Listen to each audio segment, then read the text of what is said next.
So, good morning or good afternoon, wherever you are in the world. Talent Finders would like to welcome co-founder of MediInfoFiles.com and entrepreneur and so much more, Noleen. So, welcome, Noleen. Thank you, Karen. So, firstly, I would like to congratulate you on all your achievements. Can you please share with us more about your entrepreneurial journey and how it started? Yeah, sure. So it started really with a combination of things. The one was being in a position where I was working for an organization and had to help different projects. And I recognized that I was good at seeing opportunities and also being able to successfully get businesses to achieve some of their outcomes, and often within quite tight budgetary constraints. And the other was also necessity, because I'd wanted to be able to do more to help my family and friends and so many of the businesses and communities that are really so struggling. Yeah. So what I decided to do was at that point in time, I was also looking to start consulting, and I decided that I would do as much as I could to learn as much as I could, because at that point, even though I've been helping businesses, I hadn't really done anything of my own. I hadn't actually set up or launched a business, and I felt like I wouldn't be talking from a position of knowledge. Yeah. And while I had a lot of the theoretical knowledge because of my background in organizational psychology and management consultancy, I hadn't actually been there and done that. So what I decided to do was to learn as much as I could and actually implement the principles to launch a business of my own on almost zero budget. And if I could get that to succeed, then I could legitimately advise other companies too. But also it was something that I felt would, allow for me to be more confident in not just speaking from a theoretical perspective. Yeah. So I did that, and I was able to successfully launch and exit a company in under 6 months. So that was how the journey started. Amazing. So you've worked with multi-million dollar and pound companies in senior management roles. How did this help you, and what were some of the key lessons you learned which helped you when starting your own entrepreneurial journey? I'd have to say the key lessons for me were, was that it was as important to learn how not to do things as Yes. it was to do things. And I guess I learned with, I say, minimal risk, even though I was in those senior positions. Yeah. And I was accountable for a lot. It is different when it's not your own company. For sure. So you almost have more freedom to be able to do certain things and to be able to work in a certain way.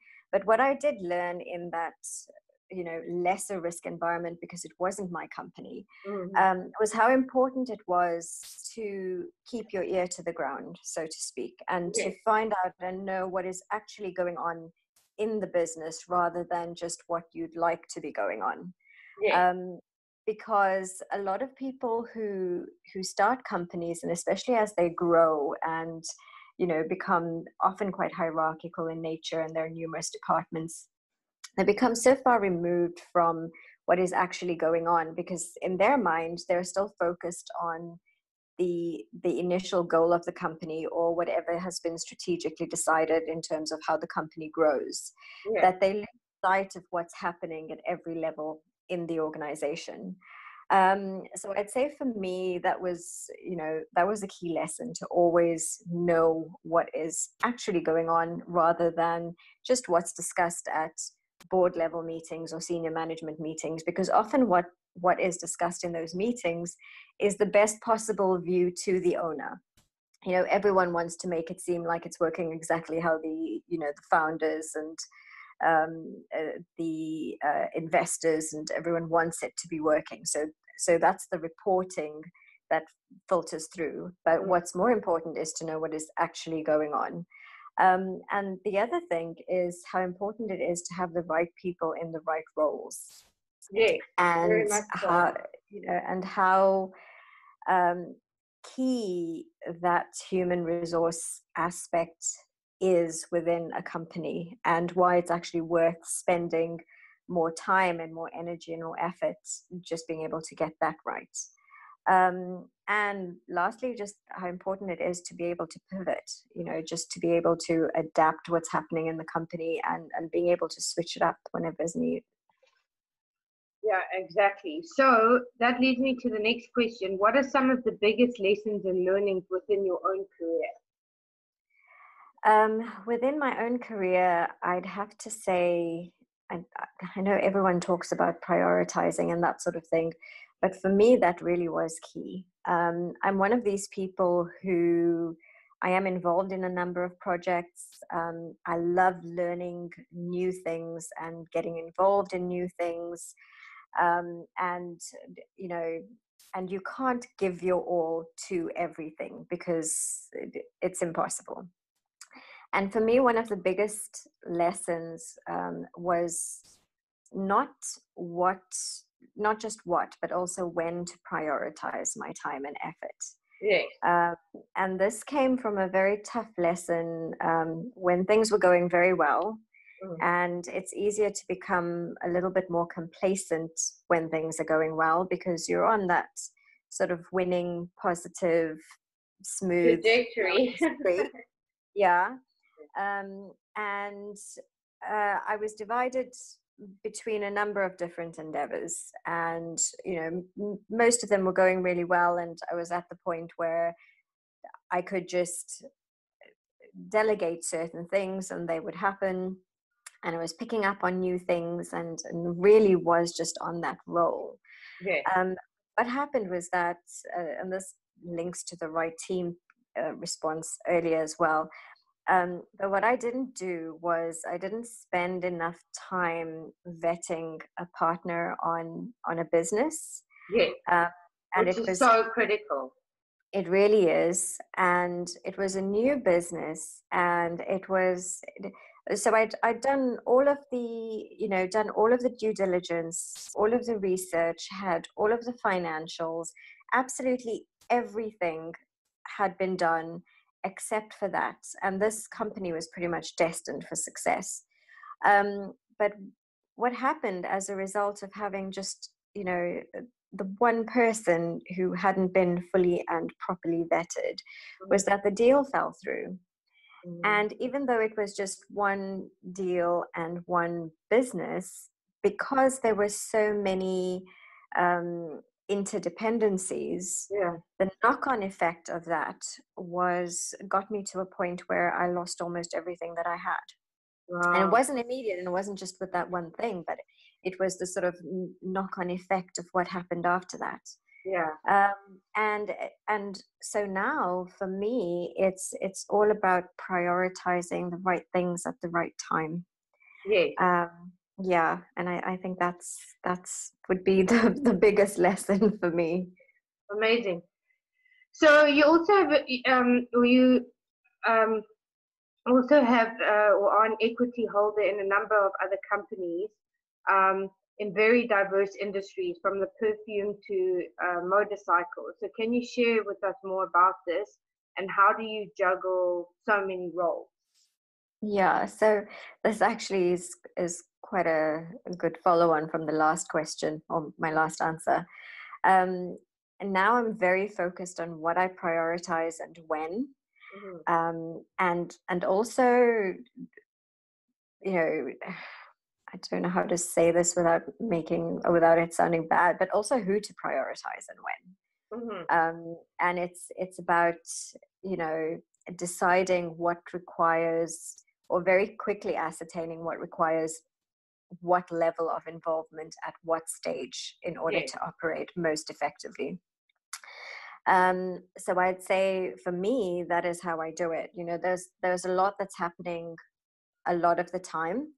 And it's just deciding, what level of involvement I need to have at what stage, or what can be delegated And Yes. when delegating, so important for me is having people I can trust and know that I can rely on, because that just makes it so much easier. So I have thankfully gotten to that point where for different things, I can rely on different people, whether it's legal, development, administration, or whatever. I just have built up a team of people that I can rely on who are part of my core network, and that I trust, and being able to determine very quickly where my involvement is necessary and to what extent.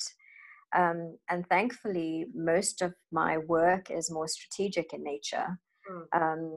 You know, and that's a great position to be in because it just involves thinking. Yes. And I can do it from anywhere. A lot of my work is done remotely, and then I engage with teams in different places depending on what needs to be done, and then it's just oversight, and some things are sort of ticking along and other things at different stages require more hands-on approach. Yes. But yeah, I think it's absolutely that, prioritizing, having the right teams, and knowing at what stage your involvement is required and to what level. Yeah, exactly. So, uh, as you are the co-founder of MediInfo Files, can you please share with us more about this, and how did your passion for philanthropy come about? Yeah, so MedInfo Files is a medical information platform, Mm-hmm. and what I actually co-founded it with Ryan and Kathy Arnson, who are based in South Africa, and the platform is in South Africa. Mm-hmm. So this it basically allows for more of a patient-driven record-keeping platform.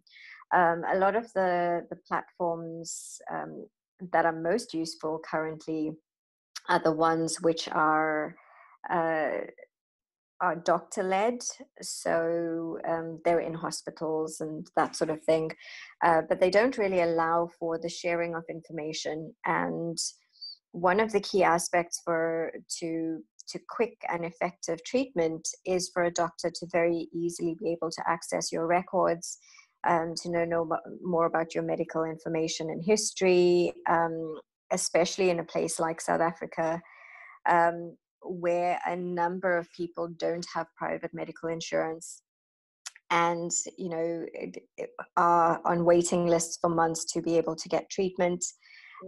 And if a doctor isn't very quickly and easily able to figure out what's going on with the patient, it takes so many more follow-ups and checkups, and it's obviously not just a resource on the healthcare system, Yes. but it's also the impact that it has on that person's health, Yes. as they're waiting to find out what's going on and to be diagnosed. So we're actually working to get this out to in a more supported way, because at the moment it is something which patients have to do themselves. But we're looking at a support mechanism to have this rolled out to some of the rural areas, where there will be staff who actually support people and work with mobile clinics, work with the Rotary Club with some of their efforts as well, to be able to get people away from just having appointment cards which they lose, and then there are missed appointments, and not knowing what prescriptions they've had, because who can remember the name of drugs anyway? No, exactly. And that sort of thing. And I mean, if you had to ask me, 2 or 3 years ago, what I'd been to the doctor for, what I'd been prescribed, I wouldn't be able to tell you. Yeah. And if any of those things then impact on my health further down the line, it's so difficult to be able to get records between doctors, records between hospitals, for them to have a quick, overview and a complete picture of your health. So this is really what we aim to do with MedInfo Files. Amazing. In terms of my passion for philanthropy, I can't really say where it came about. It's just always been there. I've always Yes. wanted to.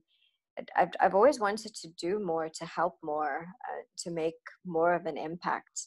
And it might come from, you know, being in a position of like starting from very humble beginnings in South Africa myself with my family, where we had like next to nothing, and just seeing what was happening around me. But I really can't pinpoint where it came from. I know that I'd always wanted to make a difference for my family and, you know, communities beyond that. Yes. But I can't say that I can pinpoint one exact moment. Yeah. But you know, I'm I didn't actually remember this, but I was reminded of it. But apparently, in primary school, we had to write a poem, and it had to be an original poem. Mm. And kids wrote about kid things, and my poem was about a homeless man. Wow. And you know, it's just yeah. So I guess it's just always something which Which was there. resonated. Yeah, yeah, exactly.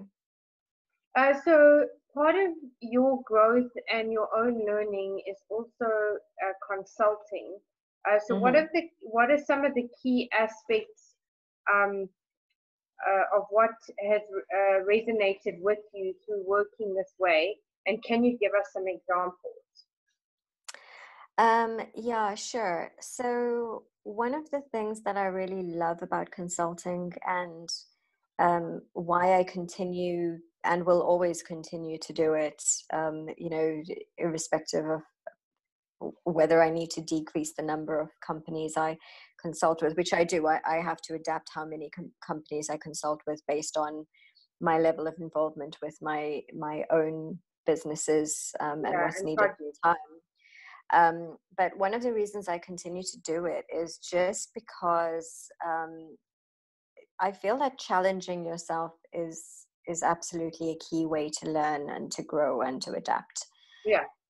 And when you work in your own business, even though the businesses that I have equity in range across a number of different industries, Mm. you're still limited in your capacity within those industries. And because you're working from a very senior level, it's usually sort of filtered down in terms of how it is you feel the business can grow, and you know what you need to do next. And obviously you have people who come in at different points and support and give their insight and advice and the rest. But when you're consulting, you really are challenged to go and when you're consulting outside of the industries that you're accustomed to, you're really challenged to go completely outside of your comfort zone. Yes. And I've worked across so many different industries, and I'm always learning new things. So, you know, as an example, I worked in the music industry, Mm. and that was completely different for me. The company that I was consulting with at that point in time were involved in production of, I think it was 90%, or their music was included in production of about 90% of the number one hits in the US at that Yes. point. Yes. And for me, I would think, well, how is that possible? Because you'd have to be working with these different artists. But I learned more about the music industry and music sound bites, and how, you know, how music actually makes its way through different artists, and sometimes without the producer ever, or a producer ever being part, or you know, in person interacting with any of the artists who record those, you know, those tracks. Yes. So going from something like that to then working within the pharmaceutical industry, Yes. which is so incredibly highly regulated and was such a steep learning curve for me. And using what I learned there to look at how we can actually, you know, pharmaceuticals are there, and whether or not we believe in them or ascribe to them, or how we want to live our own lives. And you know, we might believe in alternative forms of health and provision. they are there. And if we want to impact on other parts of the world, it's just being able to see how you can actually use your knowledge of those industries to make a difference. Yes. And to give a more concrete example, one of the things that I learned while working for that company was that in different countries, there are so many people who don't have the money for alternative therapies. They don't have the money to buy organic. They don't have the money to do whatever. So they rely on government hospitals. And government hospitals are contracting in medication from often wherever is cheapest. Yes. So they put out tenders and they put out bids, and whoever can supply who's cheapest and meet certain requirements, according to the paperwork has been vetted, then they win those contracts. But across the world, there are countries and areas which have been devastated by fake drugs. Yes. And fake drugs making their way into the pipeline, where even sometimes it's stuff that's as simple as aspirin, which isn't actually aspirin.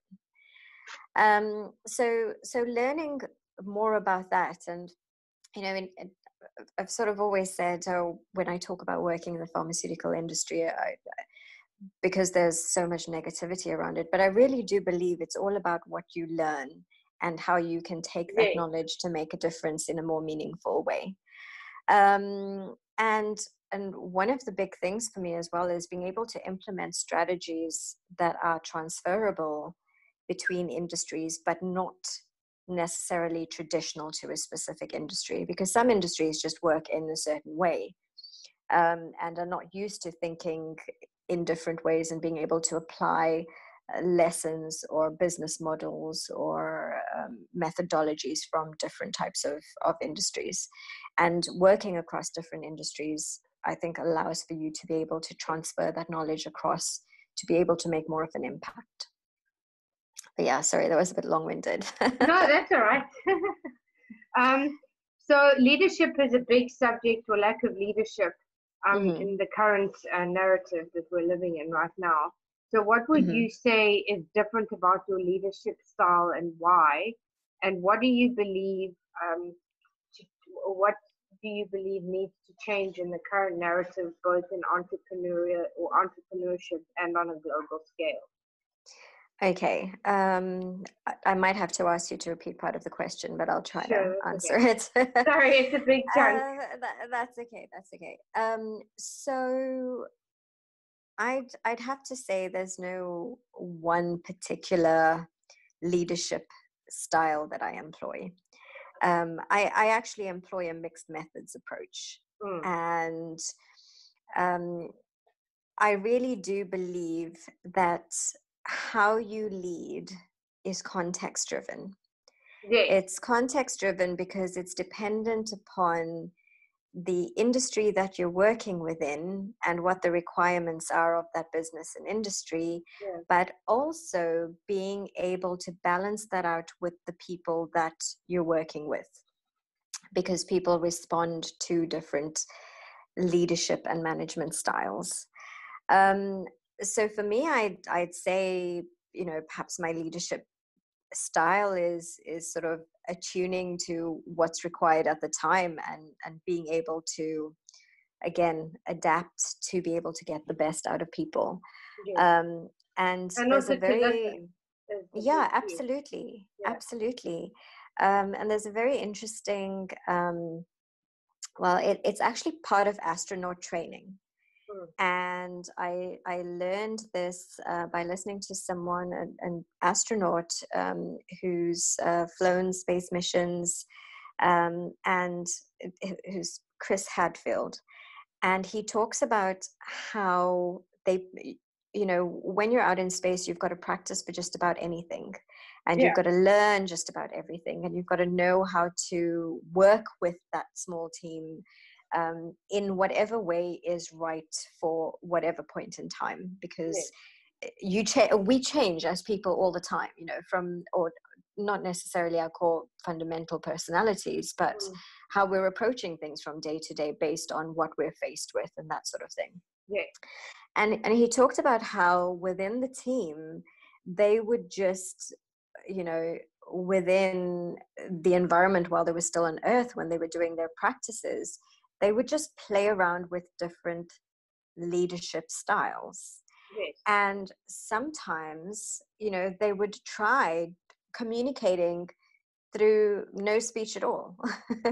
And just, sort of showing people or communicating in different ways, and just being able to assess what was working at different times. Yes. And he talks about how when they're out in space, actually it's not just one thing that works, it's a combination of different things. And I think it's very, very similar. I think it was something which I've always done, and when I listened to that, I thought, well, actually that resonates so much, because that's exactly how I feel. Yes. Sometimes you need to talk a lot, and you need to really explain and break it down to the utmost degree.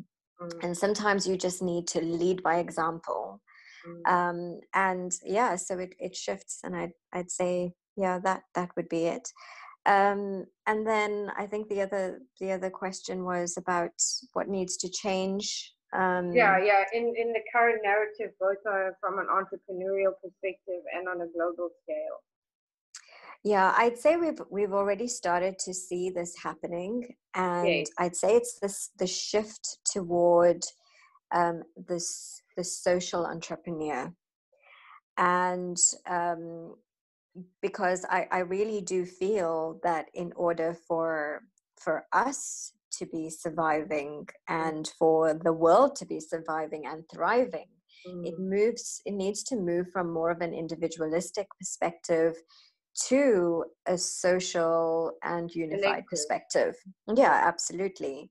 And we're seeing this shift already, because some of it is just for publicity, but some of it is very, very genuine in its meaning. Yeah. And you see this with companies who started just as traditional businesses, who now have these arms and huge initiatives, and are almost shifting their perspective to focus more on community and the environment, and everything that is social, and everything that is about sort of global well-being, rather than just that introspective, well, this company needs to succeed. And also seeing how that collaboration in a way with the world also impacts on business success. Because more people are becoming enlightened to this view that for you to succeed, the world needs to succeed. And I think right now, especially with what's happening, a lot of businesses can see that it doesn't matter if they go back to work, and if they open up, and if it's all business as usual. If everyone in society doesn't have the money to spend, or is not in a position where they're even capable of thinking about it, that business won't succeed. No. And I think it's about that shift towards seeing how important that global economy and the social economy actually is, and moving in that direction. Yeah, no, exactly. And also, I think a lot of people's sort of consciousness has been awakened, because I think, in a way, a lot of people have been sleepwalking. Yeah. So and that's easy enough to do. That's easy enough to do until something sort of wakes you up. Yes. And sometimes that's a bit of a jolt. And 2020 has woken up the world. Yeah. Sure. Sometimes it's a nightmare that wakes you up. Yes. So mentoring and coaching is something that is vitally important to you. So can you give us some examples of other entrepreneurs you have supported through mentorship and results that came from this? Yeah, sure. I'm very, very hesitant to ascribe any single entrepreneur's results to me. Yeah. Because sure. I always believe that it's what they do. But if anything, I think it's about bringing about a shift in thinking, and about a difference in the way of doing things. Yeah. And I guess examples would be, there's a designer that I work with, Miriam Baker, who's out in Canada. Mm. And she's absolutely incredible, and she's driven by a passion for what she does and for design and for, you know, providing a good quality product to her client base. But as with a lot of people who start businesses, she's not actually, you know, she's not a business person. She Yeah. started as a designer, and her love of design and wanting to make a positive difference in the design industry. Yeah. And so I've worked with her, and for her, I guess the results are being able to shift her thinking from just focusing on her passion to focusing on her passion as a business. Yeah, for sure. And, you know, she's won awards. She's shown at Canada House for London Fashion Week.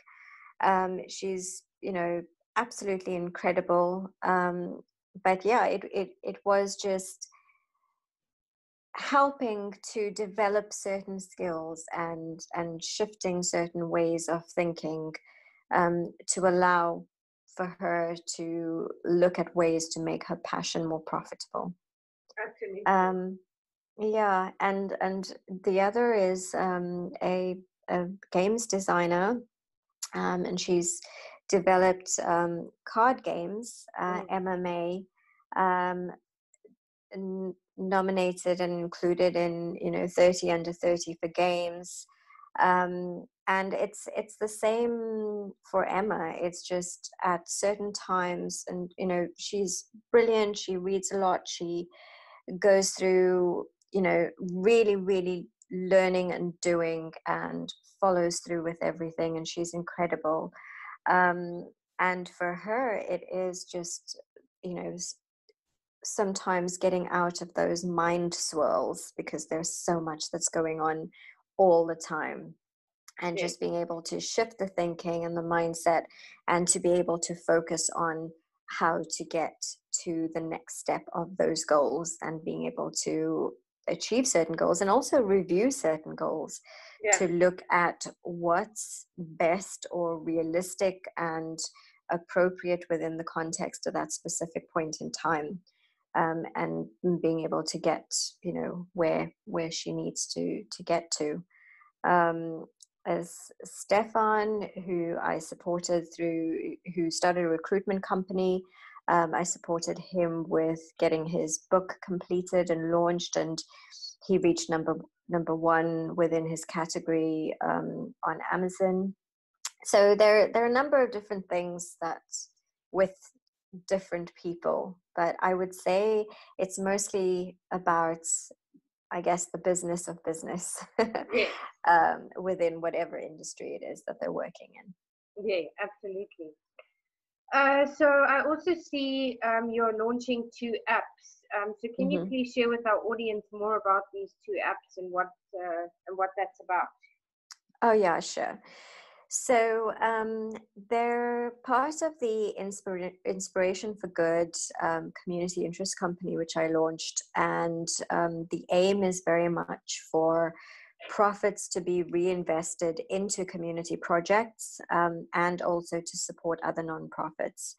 And I'm all about looking at strategic ways for sustainable earnings to be able to support community initiatives.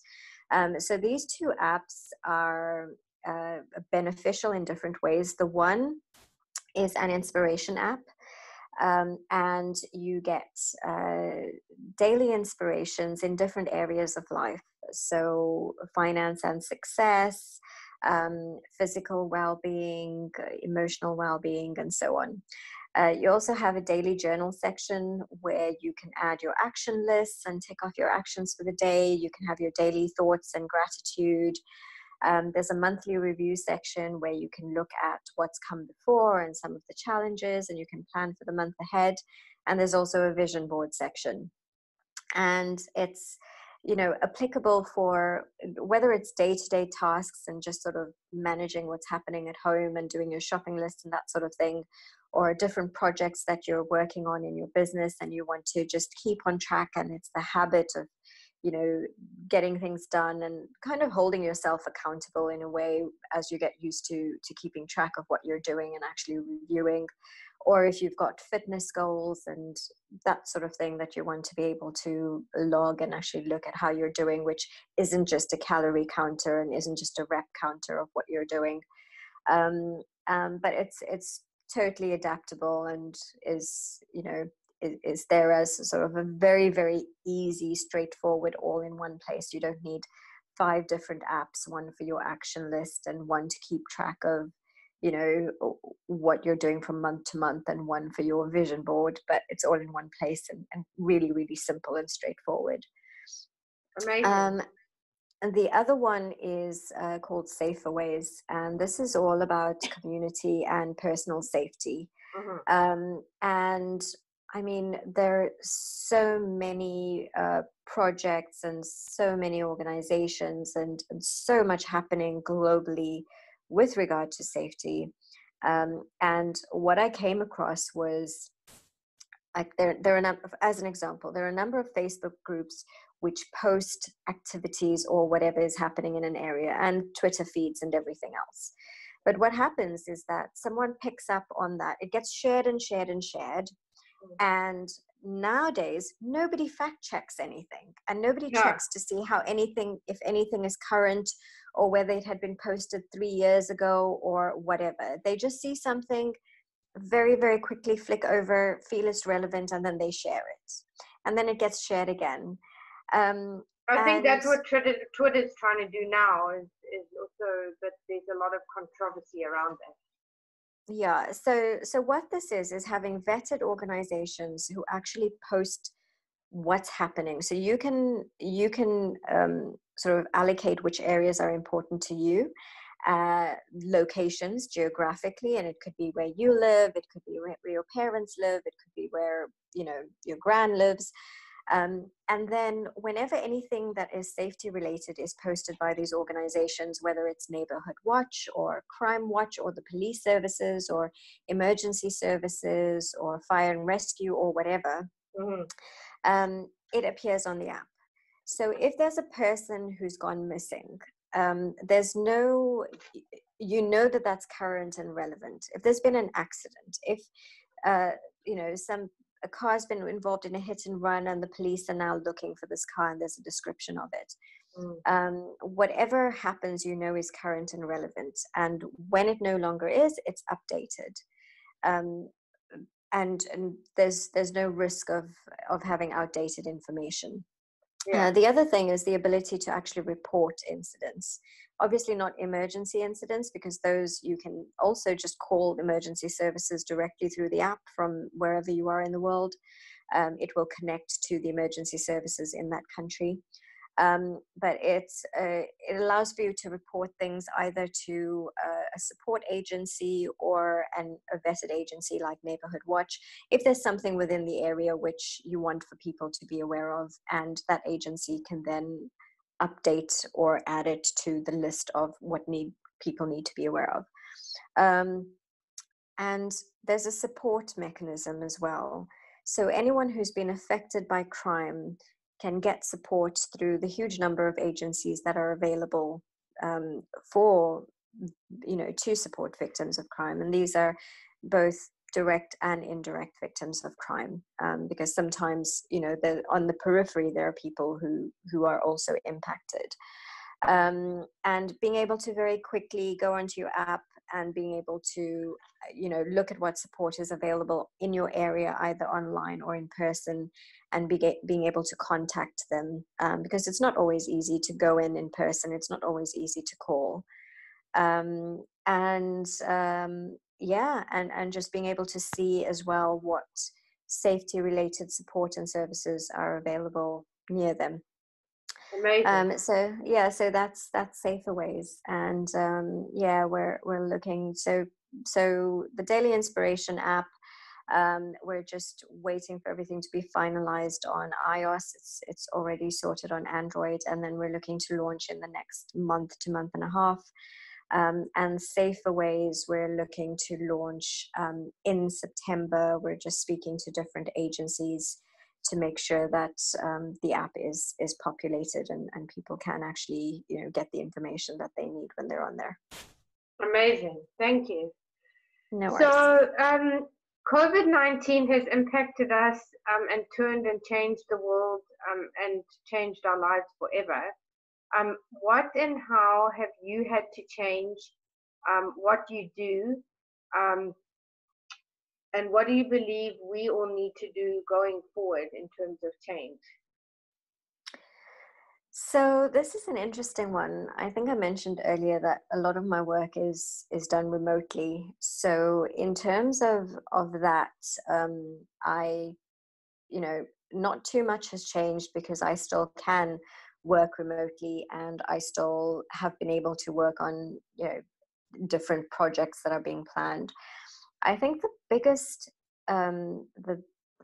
thing for me has been recognizing the interdependencies between different people and organizations, and how one thing affects the other.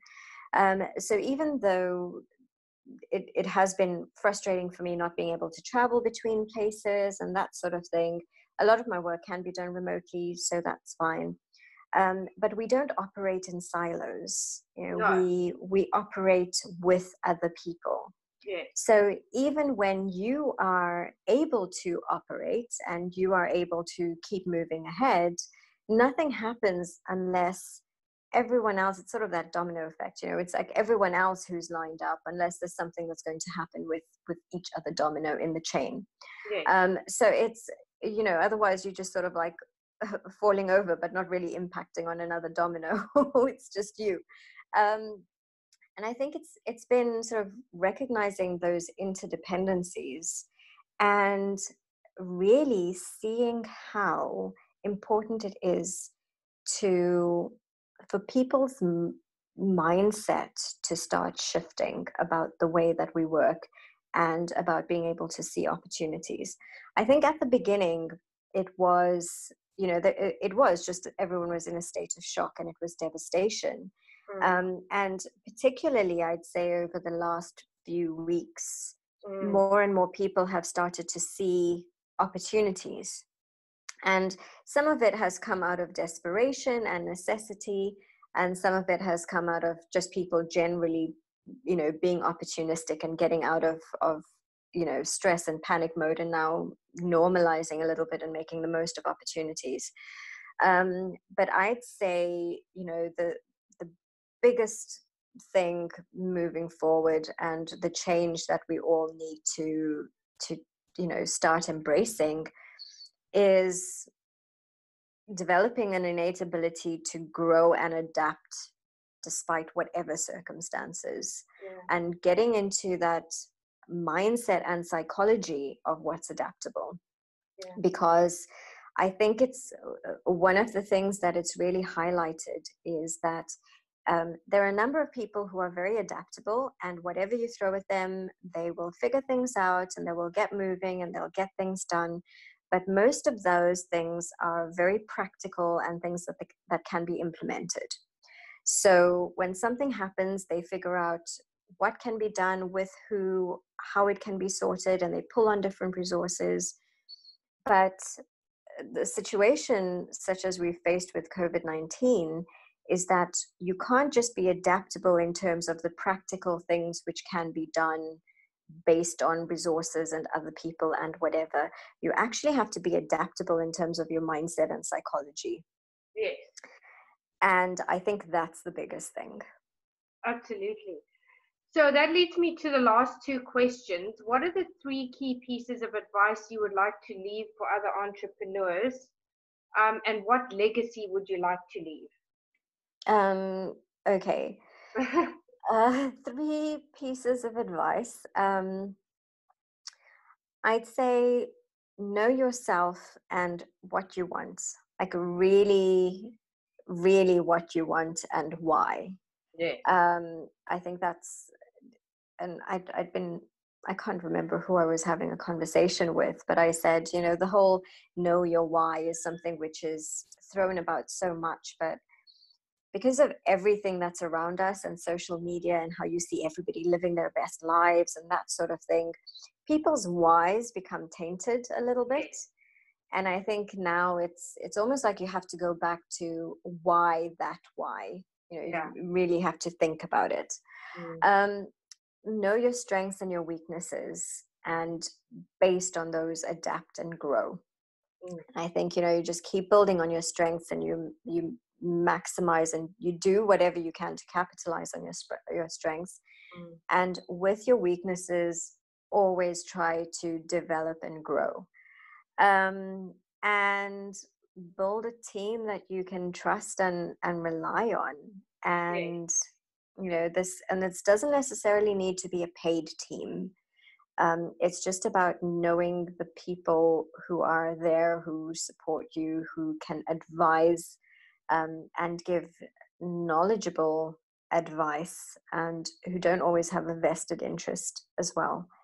So I'd say what you want and why, know your strengths and weaknesses, and in line with those, just adapt and grow. And build a team you can trust and rely on. And I think with the team, they also, like, choosing your team, being very aware of your weaknesses so that you have people to kind of fill those stop gaps is so important. 100%. What legacy would you like to leave? I think this is very simple for me. I just want to be able to create something that or some things that continue to make a really positive difference in the world for long after I'm gone. I think that's pretty much it. And those things, I think, will continue to change and grow, and there might be one or two or three, but basically that's it. So yeah. Amazing. Well, thank you so much, Noleen, for joining us, and hopefully we can have you back in the future to see where you are. So no just a quick note, if people want to connect with you, what is the best platforms to connect with you on? And just some information on the app. I mean, obviously, I know you said some things are only launching in a month's time or whatever, but if you could just give some information on that so people can keep it in the back of their minds. Sure. So I'd say the best way to connect is on LinkedIn. So feel free to connect with me there. The apps, the Daily Inspiration app, the links will be posted prior to it going live, the same with Safer Ways, but you can get information on those. The Daily Inspiration site is called inspirationalways.com. Yeah. And Safer Ways is saferways.com. So you can get information on the apps and get an idea of, you know, what's included in the app and what it looks like and that sort of thing. And then we'll be posting or adding the links to the Android and iOS store as soon as those are ready to go live. Awesome. Well, thank you so much, and look forward to having you back in the future, and all the best with your endeavors. Thank you so much, Karen. You take care, and thanks a lot for having me.